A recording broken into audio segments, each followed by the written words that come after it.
ગુજરાતમાં સ્થાનિક સ્વરાજની ચૂંટણીની જાહેરાત થઈ ચૂકી છે અને તમામ નેતાઓ તેમજ પાર્ટીઓ એક્ટિવ થઈ ગયા છે। જે સ્થાનિક સ્વરાજની ચૂંટણી માટે ઉમેદવારી ફોર્મ ભરવાનો છેલ્લી દિવસ હતો તે પણ પસાર થઈ ચૂક્યો છે અને હવે તમામ નેતાઓ લોકો પાસે પોતપોતાના વચનો લઈને મત માંગવા પહોંચી રહ્યા છે। જોકે આ તમામની વચ્ચે ભાજપના એક દિગ્ગજ નેતા એવા જવાહર ચાવડાનો એક વિડીયો સામે આવ્યો છે, જેમાં તેમણે બેરોજગાર યુવકો તેમજ જે મત આપવાવાળો આખો વર્ગ, જે યુવા વર્ગ છે, તેમને સલાહ આપી છે અને એવું કહ્યું છે કે જોઈ વિચારીને મત આપવા જોઈએ। આખી વાત શું છે અને જવાહર ચાવડા શું કહી રહ્યા છે તે પહેલા એકવાર સાંભળીએ। નમસ્કાર, મારા યુવાન બેરોજગાર ભાઈ અને બહેનો, તમારા તરફથી જે રજૂઆતો મળી તે પર મનોમંથન કર્યું અને જ્યાં જરૂર પડે ત્યાં નિયમોનો સુધારા હોય, જે રજૂઆતો હોય તે કરી અને ચાલુ પણ છે। પણ અત્યારે ચૂંટણી જાહેરાત થઈ ગઈ છે, તમારી પાસે પચોડી ત્યાં હશે જ,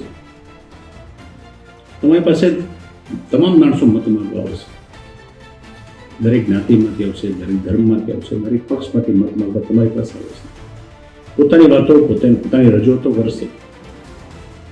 પણ આપણી સમસ્યા, આપણી જરૂરિયાત, બેરોજગારીના પ્રશ્નો કોણ દૂર કરશે તે નક્કી કરવાનું છે। તો જ્યારે કોઈ ઉમેદવાર તમારી પાસે મત માંગવા આવે ત્યારે તમે કહેજો કે અમારા પ્રશ્નો અમે જ્યારે અમારી વાત બેરોજગારીની વાત આવે ત્યારે ભાઈ તમે અમારા ભેગા રહેશો, તમે તમારી જાત ભેગા રહેશો કે તમારા પક્ષ ભેગા રહેશો, જેને કારણે આપણે વિનંતી કરું છું આપણો મત કોણ જે આપણા પ્રશ્નોને, આપણી વાતને વાચા આપે।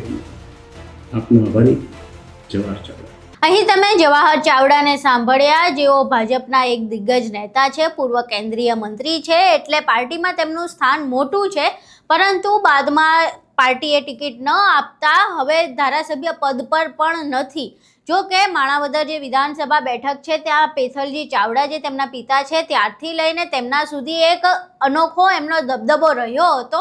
હાલ છેલ્લા ઘણા સમયથી પાર્ટીમાં એક્ટિવ નથી જોવા મળતા, લોકો વચ્ચે પણ એક્ટિવ નથી જોવા મળતા, પરંતુ ચૂંટણી ટાણે એમની આ જે સલાહ સામે આવી છે એ એક અલગ જ દિશા દોરી રહી છે, કારણ કે ભાજપના ખૂબ જ દિગ્ગજ અને મોટા એવા નેતા છે।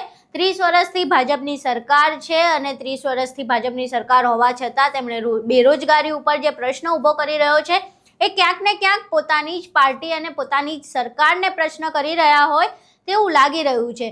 જો કે જવાહર ચાવડા પાર્ટીથી નારાજ હોય તેવું પણ ક્યાંક જોવા મળી રહ્યું છે, કારણ કે જે વિસાવદરમાં પેટા ચૂંટણી યોજાઈ હતી, ભૂપત ભાયાણીએ રાજીનામું આપીને પક્ષપલટો કરીને ભાજપમાં જોડાયા હતા અને બાદમાં વિસાવદરમાં પેટા ચૂંટણી યોજાઈ હતી। એ પેટા ચૂંટણીમાં ગોપાલ ઇટાલિયા ઊભા રહ્યા હતા આમ આદમી પાર્ટી તરફથી અને બાદમાં તેમનો વિજય પણ થયો અને વિસાવદરથી હાલ તેઓ ધારાસભ્ય છે।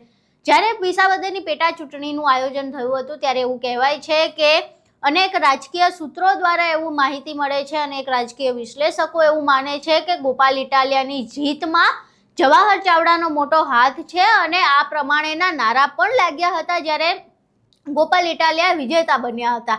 એટલે ક્યાંક ને ક્યાંક એવું લાગી રહ્યું છે કે જવાહર ચાવડા ભાજપથી નારાજ છે એટલે એક્ટિવ નથી જોવા મળતા અને ગોપાલ ઇટાલિયાને સીધી કે આડકતરી રીતે સપોર્ટ કરી રહ્યા છે। પરંતુ આ જે વાત તેમણે કરી છે, જે બેરોજગારીની વાત કરી છે અને યુવાનોને જે મત કોને આપવા તેની સલાહ આપી છે એ હાલ એક મોટો પ્રશ્ન ઊભો કરી રહ્યો છે કે જવાહર ચાવડા કઈ દિશામાં કોને શું સલાહ આપી રહ્યા છે। આખો વિડીયો જોયા બાદ તમને શું લાગે છે કે જવાહર ચાવડા કઈ દિશામાં સંકેત આપી રહ્યા છે અને કોને હકીકતમાં સલાહ આપી રહ્યા છે? તમારા મંતવ્યો અમને કોમેન્ટ બોક્સમાં જરૂર જણાવજો। આ વિડીયો પસંદ આવ્યો હોય તો વિડીયોને લાઇક કરજો, શેર કરજો અને અમારી ચેનલને સબસ્ક્રાઇબ કરવાનું ભૂલશો નહીં। નમસ્કાર।